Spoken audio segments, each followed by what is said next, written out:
Iowa versus Iowa State preview, Chris. What are I your saw thoughts you on had that? Clemson up there. Clemson on there. I was still celebrating that Clemson downfall, son. Sorry about that. No, you're good, man. No, Iowa coming into this game, 4-point favorite. This game, if anybody's watched this over the years, it's always close. It doesn't matter if one team is more superior than the other. This game always comes down to like double overtime or a field goal. Those two schools absolutely hate each other. You can laugh me off the internet all you want, but I'm close to Iowa. It's a pretty big rivalry. Cade McNamara looked good, Christian. He did. He looked good enough for what they've had last year, and I'm not even going to get into how bad Iowa's offense. That was pretty much the joke of the internet last year in college football, how bad it was at Iowa on offense last year. He was 17 of 30, 191 yards, 2 touchdowns. He was a transfer from Michigan last year. Look good. He did. I caught a little bit of the game. He looked all right. Caleb Johnson, to me, is a big-time running back to have. Didn't have a great game. He had 19 carries, 63 yards, a touchdown. Iowa loves to pound the football. They're known for putting offensive linemen and goddamn tight ends in the NFL, especially also their defense. So Iowa's going to play a smash mouth style of football similar to a Minnesota, Michigan type of brand. That's just what they do. A little weird stat here, though, against Utah State, Christian. Utah State outgained Iowa 329 total yards to 284. Kind of a weird deal. Is Iowa's defense not what we kind of maybe thought they were? People in the offseason are telling me Iowa's going 9-3 this year. I have them pegged as a 6-6 team, maybe 7-5 at best. Just something to think about. Kind of a weird stat that I took from that game.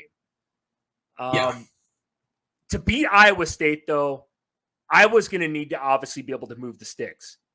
Cade McNamara is going to have to play a little bit better. He played good, as I said, but I mean, what we're comparing him, to previous years isn't to say much.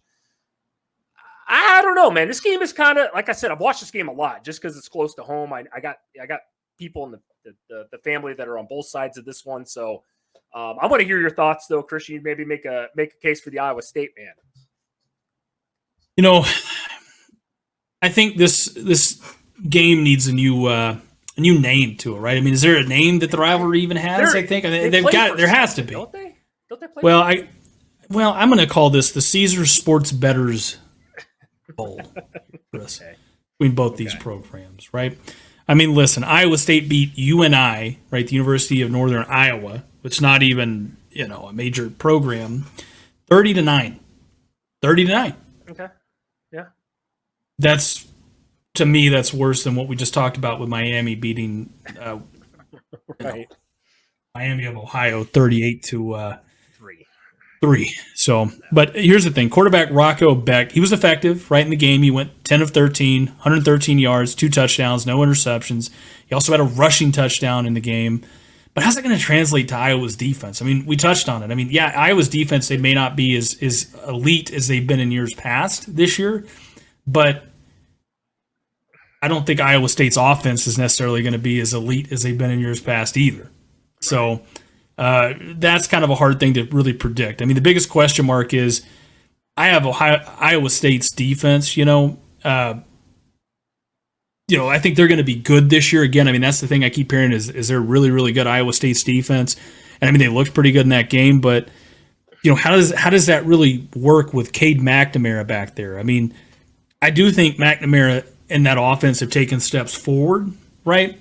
But can Iowa State put pressure, on McNamara and keep touchdowns off the board? That's my biggest question. Can they keep him from moving the ball down the field on? Because that's all they got to do. Just keep moving the ball, get in rhythm, and this would be a big game for them. Iowa State, Chris, we know it. Always a close game. And Matt Campbell was a very sought-after coach in the offseason, in the coaching carousel. But he decided to come back, which is huge, right? Yep. I mean, that's huge when you can keep a coach like that in-house.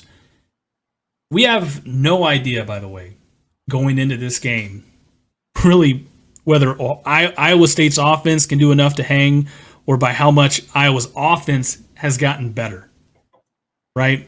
So it's really hard to kind of predict this one way or another.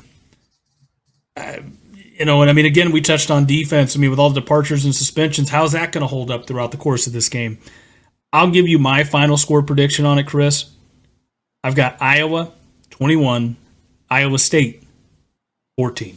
Oh, we were close, but we're close. I mean, Children of the Corn said it here. Yeah. 20-17. It's going to be a low-scoring game, guys. I think the over-under is literally at 39. Give me, though, the Cyclones 19-16 in a field goal fest. Ain't going to be pretty. Give me the Cyclones to knock off the Hawkeyes. In an ugly game, a defensive battle. If you love defense, this is one to watch. I'm calling it right now.